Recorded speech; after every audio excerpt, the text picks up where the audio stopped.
বিশ্বনবী মক্কায় বসে বসে তাহাজ্জুদের সালাত পড়ে আল্লাহর কাছে দোয়া করলেন, আল্লাহুম্মা আইজ্জাল ইসলাম বিআহাব্বির রাজুলাইনি ইলাইক।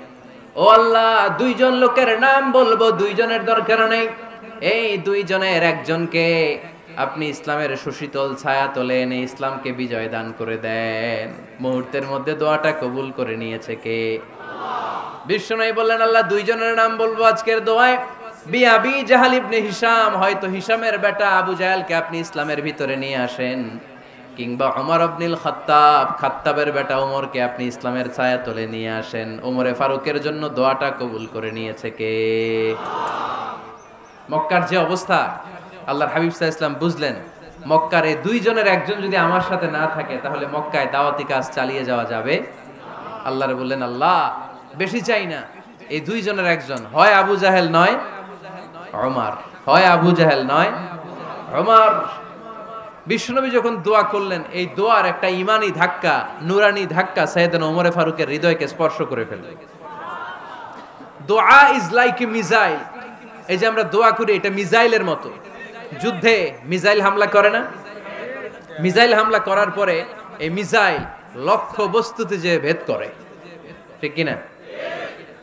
তেমনি দোয়ার মতো যদি আপনি দোয়া করতে পারেন, আপনি যেই জন্য দোয়া করেছেন ঠিক ওই জায়গায় যে আপনার দোয়া স্পর্শ করে।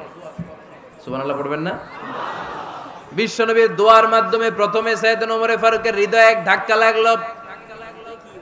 দুই নম্বরে রব্বুল আলামিন সূরাতুল হাক্কা দিয়ে ওমর ফারুকের হৃদয়ের মধ্যে দিলেন এক ধাক্কা। পড়েন আল্লাহু আকবার। কোরআনের ভেতরে সূরাতুল হাক্কা নামে একটা সূরা আছে না নাই? আল হাক্কাতু মাল হাক্কা ওয়া মা আদরাকা মাল হাক্কা। পড়েন আল্লাহু আকবার। বিশ্বনবী যখন দোয়া করলেন, ওই দোয়া যখন সাইয়েদনা ওমর ফারুকের হৃদয়ে স্পর্শ করলো, সাইয়েদনা ওমর ফারুক সব সময় বিশ্বনবীরে ফলো করতে আরম্ভ করলেন। বিশ্বনবী ডানে গেলে লুকিয়ে লুকিয়ে ওমর ফারুক ডানে যায়, বিশ্বনবী বায়ে গেলে লুকিয়ে লুকিয়ে ওমর ফারুক বায়ে যায়। বিশ্বনবী একবার মসজিদুল হারামে যে নামাজ পড়তে শুরু করলেন, ওমর ফারুক তখন বিশ্বনবীর পিছু পিছু ছদ্মবেশে পেছন থেকে যে বিশ্বনবী কিভাবে নামাজ পড়ে দেখতে শুরু করলেন। বিশ্বনবী ইন দা মিন টাইম এশার নামাজে আল হাক্কাতু মাল হাক্কা তেলাওয়াত শুরু করে দিলেন। আল হাক্কাতু মাল হাক্কা তেলাওয়াত শুরু করে দিলেন। তেলাওয়াত করতে করতে বিশ্বনবী যখন তেলাওয়াত করতেছে, ওমর ফারুক এরকম দুলতেছে আর মজা পাচ্ছে। ওমিয়া বিশ্বনবীর কণ্ঠ বুঝি আমার মতো কণ্ঠ, আপনার মতো কণ্ঠ, আহমদ বিন ইউসুফের কণ্ঠ, আব্দুল বাসিতের কণ্ঠ না?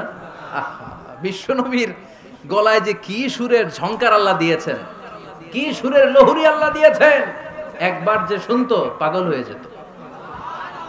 আল্লাহু আকবার।